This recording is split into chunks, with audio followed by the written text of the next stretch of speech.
బయటపడాడు. ఆది లేని కారణం చేత. ఎందుకు ఆది లేదు అని అంటే పుట్టుగా లేనివాడు కాబట్టి అనాది అన్నాడు. ఆయన ఎందుకు క్రమం చేయడు శరీరంలో ఉన్నప్పటికీ అంటే నేర్పుకున్నాడు కాబట్టి. అలాంటి ఆయన ఈ శరీరంలో ఉన్నప్పటికీ అంటే మలినాలతో కూడిన గుణాలతో కూడిన ఈ శరీరంలో ఉన్నప్పటికీ ఆయన పడడు, కర్మలు చేయడు. ఇలా ఈ ప్రకారాన్ని ఈ తత్వాన్ని ఎవరైతే తెలుసుకుంటారో అటువంటి వాడు మళ్ళీ తిరిగి పొందడు. రామకృష్ణ పరమహంస శిష్యుల్లో నాగమహాశయుడు, పులస్త శిష్యుల్లో నాగమహాశయుడు. ఆయన వృత్తిరీత్యా ఆయుర్వేద వైద్యుడు.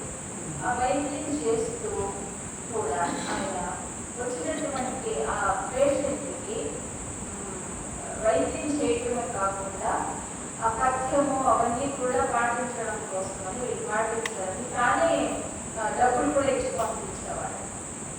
ఎవరి నుండి ఏది ఆశించేవాడు కాదు.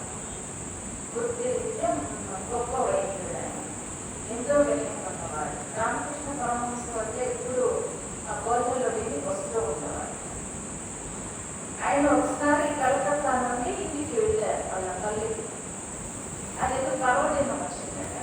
పర్వదినం వస్తే వాళ్ళ తండ్రి హెచ్చరించారు. దుర్గా రసమని ఏదో పిలిచేవాడు. దుర్గా ఏమి ముంచిపోయిందని ఇప్పుడు బతికుంటూ వచ్చావు కలకత్తా నుండి, గంగా స్నానం చేసి వచ్చిండొచ్చు కదా, ఈరోజు పర్వదినం కదా అని హెచ్చరించారు. హెచ్చరిస్తే అప్పుడు ఆయన అన్నారు, తండ్రి భగవంతుని అనుగ్రహం ఉండాలే కానీ ఆ గంగ మన ఇంటి దగ్గరికి రావచ్చు.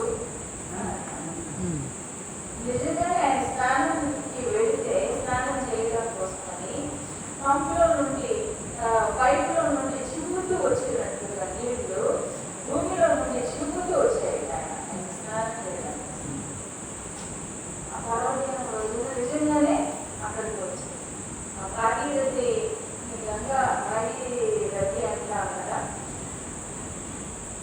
గంగోత్రి నుండి వచ్చేటటువంటి ఆ గంగను భాగీరథి అంటారు. ఎందుకంటే గంగోత్రి సమీపంలో భగీరథి తపస్సు చేసి అక్కడ నుండి గంగను కిందికి తీసుకొచ్చాడు కాబట్టి భాగీరథి. ఇప్పుడు మన ఉత్తరకాశీలో కూడా మన ఆశ్రమం గుడిగా ప్రవహించారంటే భాగీరథి అంటారు. అలా అందరూ పరిగెత్తుకుంటూ వచ్చారు.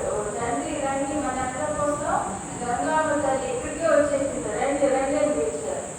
అందరూ వచ్చి ఆ పరమానందంతో ఆ గంగా నది స్నానం, ఆ గంగతో స్నానం చేసిన తర్వాత ఊళ్ళో వాళ్ళు అందరూ కూడా వచ్చి స్నానం చేసిన తర్వాత మళ్ళీ వెనక్కి వెళ్ళిపోయింది. అనంత వెళ్ళిపోయి గోరికి వేసి చిమ్ముతూ వస్తుంటూ అలా వచ్చింది.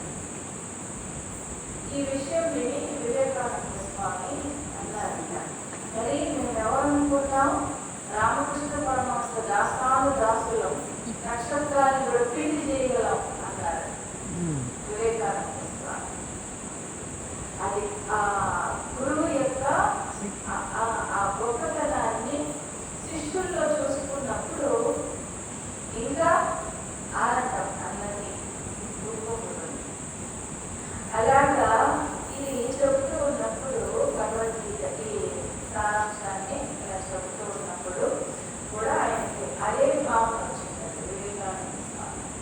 నక్షత్రాలని పర్వతాలను కూడా పిండి చేయగలం, ఈ తత్వాన్ని సాధించి తీరుతాం అన్నారు. అది అనాది ఆది లేని కారణం చేత నిర్గుణుడు కాబట్టి ఈ పరమాత్మ ఇందులో శరీరంలోనే ఉన్నప్పటికీ బయటపడడు, ఆయన ఏ క్రమంలో ఆ తత్వాన్ని నేను సాధించి తీరుతాం అని అక్కడున్న తన సోదర సన్యాసులు ఉంటారు కదా, వాళ్ళందరి చేతిలో కూడా ప్రమాణం చేయించారు వివేకానంద స్వామి. యథా సర్వగతం సౌక్ష్మ్యాత్ ఆకాశం నోపలిప్యతే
సర్వగతం ఆకాశం సౌక్ష్మ్యాత్, ఏ ప్రకారంగా అంతటా వ్యాపించి ఉన్న ఆకాశం తన సూక్ష్మత్వ కారణం చేతంగా ఉపలిప్యతే మలినపడదో తథా అదే ప్రకారంగా దేహే ఈ దేహంలో సర్వత్ర అవస్థిత ఆత్మ నా ఉపలిప్యతే, అంతటా వ్యాపించి ఉన్న ఈ ఆత్మ ఈ దేహంలో కూడా మలినపడదు.